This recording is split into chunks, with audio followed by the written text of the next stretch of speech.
Welcome to day 2। Last episode में मैंने आपको दिखाया कि मैं बुधवार आ गया था। यहाँ पे मैंने ओवरनाइट अपने दोस्त के यहाँ पे स्टे किया। नेक्स्ट डे मेरे को काठमांडू के लिए निकलना था, बट उससे पहले मेरे बाइक की दोनों टायर्स में हवा कम थी। सो मैं अपनी बाइक को मैकेनिक के पास लेके गया and there I discovered new thing, जो कि मेरे लिए काफ़ी नया था। इससे पहले मैंने ये चीज़ नहीं देखी थी। तो नानघाट और चौरा के बीच में जो रोड है वो बहुत बेकार है। तो अगर आपके पास बाइक है और ट्यूबलेस टायर्स हैं अगर उसमें, तो आप यहाँ पे आके लिक्विड डलवा लो अपने ट्यूबलेस टायर्स में, वो अपने आप सेटल कर देगी। And this is the liquid मुत्तुल सील फार्मूला। एंड ये एक पाउडर भी डलता है साथ में। इस पाउडर को क्या कहते हैं भैया? इसमें डालने वाला पाउडर है वो, ये जाके चिपकता है अंदर। ओके, जैसे ही आपने लिक्विड डाल दिया पूरा का पूरा, तो इन केस अगर कोई पंचर हो जाता है रोड पे, तो ये लिक्विड जाके उस पंचर को सेटल कर देगा और हवा नहीं निकलेगी। हाँ, हवा नहीं निकलेगी, बस समझिए इसका काम ही नहीं।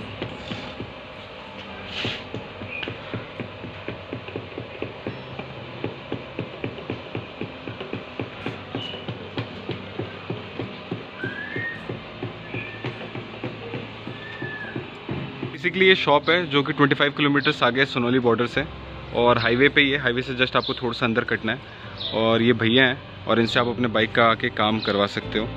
बस आपको पीछे लिक्विड डलानी है। भैया चार्जेस कितने हैं इस लिक्विड डालने के? 450 पर टायर।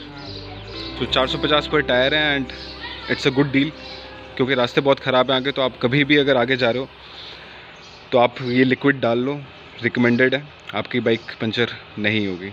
एंड रेट्स भी रीजनेबल हैं, भैया का काम भी काफ़ी अच्छा है। After having a lovely breakfast made by my friends mother, इसके बाद मैंने अपना सफ़र शुरू किया काठमांडू तक का।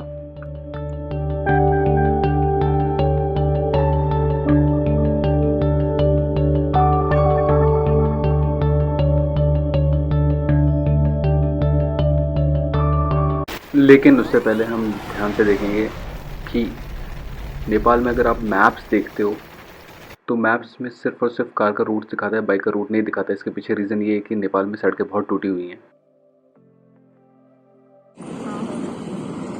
This is Chaura, and Chaura से लेकर के नानगढ़ तक की रोड बहुत बेकार है। And I will show you the glimpse of the road. तो मेक श्योर कि आप कभी भी आ रहे हो तो इस पर्टिकुलर पैच के लिए आप प्रिपेयर हो क्या हो।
Inside my head,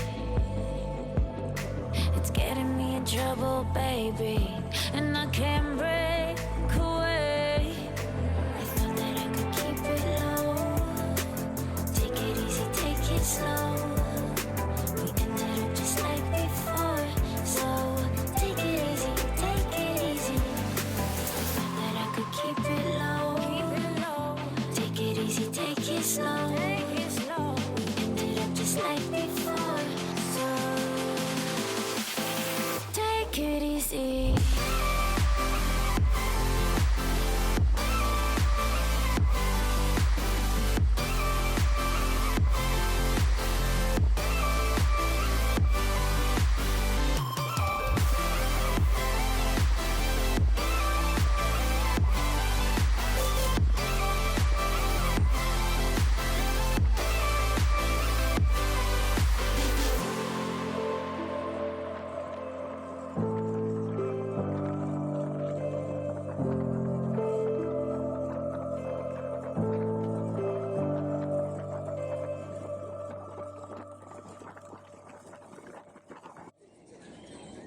बुटवल से काठमांडू के बीच में ये एक टेम्पल है, Shri ji temple, CG temple.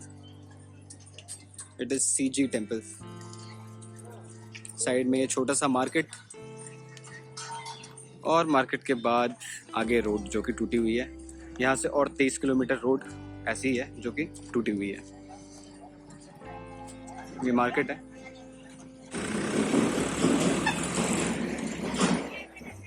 Private temple है, किसी प्राइवेट बिल्डर या फिर कोई यहाँ का जो भी है उसने बनाया है।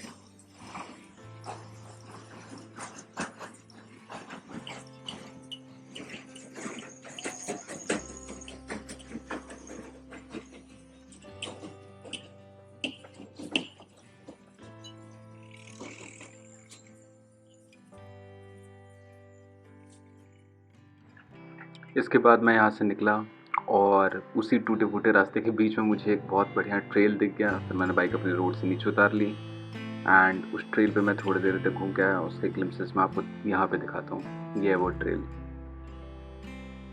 काफ़ी अच्छा था। दोनों तरफ पेड़ ही पेड़ एंड काफ़ी ग्रीनरी थी एंड रोड पे सूखे पत्ते पड़े हुए हैं बस, और मिट्टी का पैचेज। This was nice.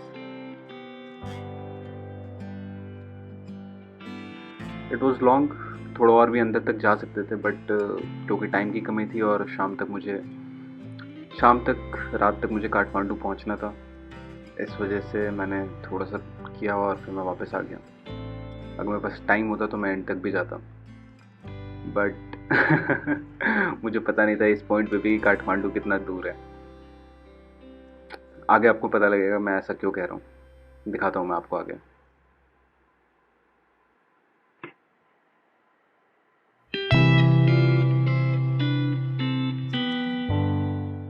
तो इसके बाद से हमने और 40 किलोमीटर्स या 40 किलोमीटर्स के आसपास और ट्रैवल किया होगा।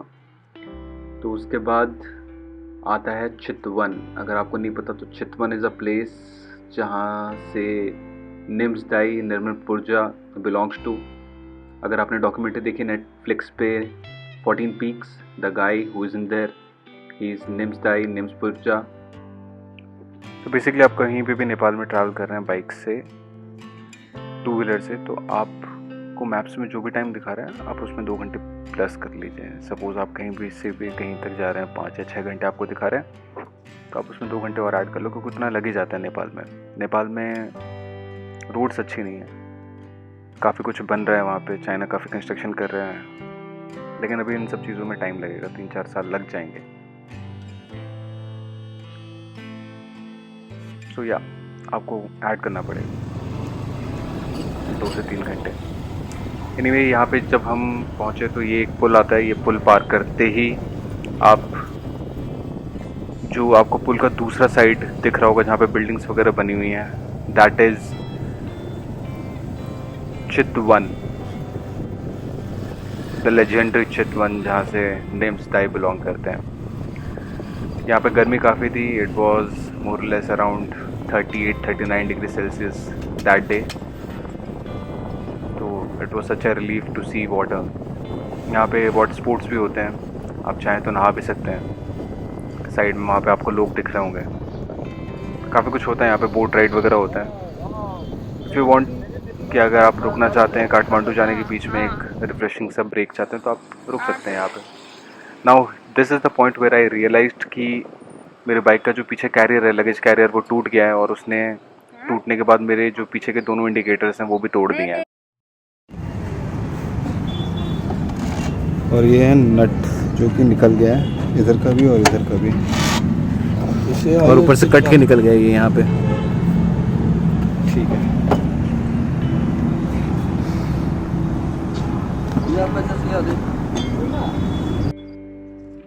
तो लगेज अनमाउंट किया। लगेज अनमाउंट करने के बाद इनसे कैरियर नहीं खुल रहा था, फिर मैंने इनको बताया कैसे खुलेगा। It was a task. Anyway हमने जैसे तैसे करके कैरियर वगैरह खोला, और उसके बाद फिर हमने जो नट्स टूट गए थे उसको रिप्लेस किया थोड़े और लंबे नट्स के साथ। ये जो कैरियर है ये मैंने बाहर से कस्टमाइज़ करके बनाया था, क्योंकि मैं अपने बाइक में कोई भी परमानेंट चेंज नहीं चाहता था। सो जो ग्रैब रेल्स होते हैं पीछे, मैंने उसको हटा दिया था और उसको हटाने के बाद एक फिटिंग की थी ताकि ये पीछे जो कैरियर है वो लग जाए। रोड्स इतने गंदे हैं नेपाल में कि वो इतना ज़्यादा बम्पी और इतना ज़्यादा टूटा हुआ रोड है कि पीछे लगेज था और लगेज के साथ अप एंड डाउन मोशन की वजह से टक टक टक टक टक टक लग के वो पूरा लगेज रैक जो है वो पूरा नीचे आ गया। उसने इंडिकेटर्स भी तोड़ दिए थे और पीछे की टेल लाइट पे भी स्क्रैचेस वगैरह थे।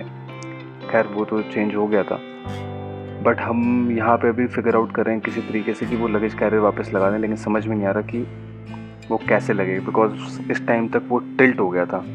तो क्योंकि अब वो टिल्ट हो गया था तो आप उसको दोबारा लगा नहीं सकते। अगर आप लगाओगे तो वापस आपका लगेज 1 या 2 बम्प पे कहीं पे आपकी बाइक कूदेगी या फिर किसी स्पीड ब्रेकर के ऊपर से जाएगी, तो वापस से आपको पूरा लगेज कैरियर नीचे आ जाएगा नट को लेते हुए।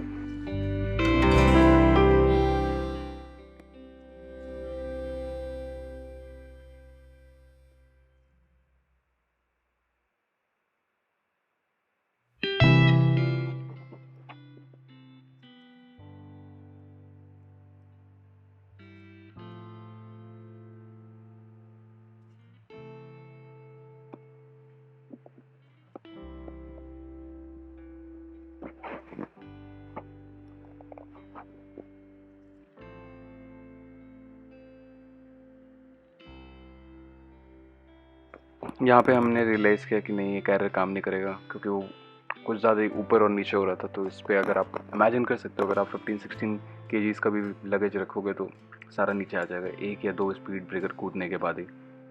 मेरे पास जो लगेज था वो बहुत ज़्यादा नहीं था, एक टेंट था और थोड़े बहुत कपड़े थे और मेरा लगेज था that was more less around 15 kgs with a sleeping bag.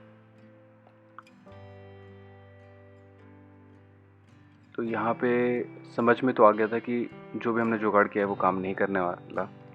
तो यहाँ पे मैंने सोचना शुरू कर दिया था कि अब आगे क्या किया जा सकता है।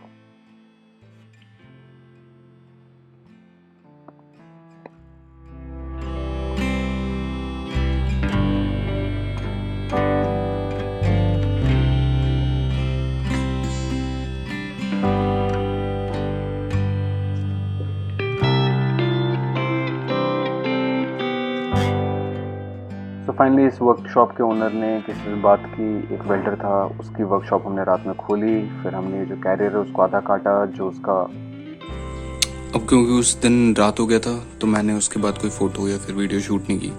बट उस वर्कशॉप के बाद से जब हम आए तो हमने ये जो कैरियर था ये थोड़ा और बड़ा था, क्योंकि हमारा जो सामान था उसमें वॉल्यूम ज़्यादा था, वेट नहीं था, वेट 15-16 kg था।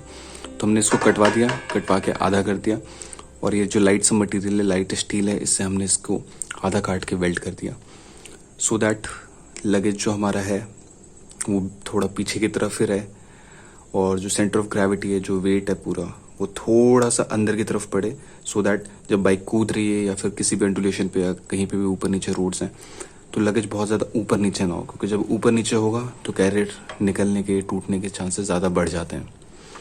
आगे खैर इस कैरियर ने कोई बहुत ज़्यादा हमें परेशानी नहीं दी। सो फाइनली दिन भर परेशान होने के बाद हमें रात में ये मोमो शॉप दिखी। हमने यहाँ पे मोमो खाया, Everest momo, it was very good. और यहाँ पे हमने बैठ के फिर डिसाइड किया कि आज रात में कहाँ रुकना है, क्योंकि रात में जर्नी वाज नॉट पॉसिबल। बहुत सारे लोकल से भी हमारी बात हुई, उन्होंने रात में हमें काठमांडू जाने के लिए मना किया, क्योंकि यहाँ से काठमांडू भी अराउंड 5 to 6 hours लग जाते हैं चितवन से। And I just want to remind you again कि ये नेपाल है। अगर आपको 5 या 6 घंटे मैप में दिखा रहा है, इट मीन्स कि आप 7 to 8 hours मिनिमम लग जाएगा आपको पहुंचने में ऑन 2 व्हीलर। एनीवे फिर हमने यहाँ पे खाना वाना खाया, कहाँ रहना है वो सब चीज़ें डिसाइड की, देखा, बुकिंग की और फिर हम उस रात यहीं रुके। अब क्योंकि ये वीडियो बहुत ज़्यादा लंबी हो गई है तो इसके आगे मैं आपको एक नेक्स्ट एपिसोड में दिखाऊंगा कि उसके बाद हमने कैसे ये जर्नी कंटिन्यू की।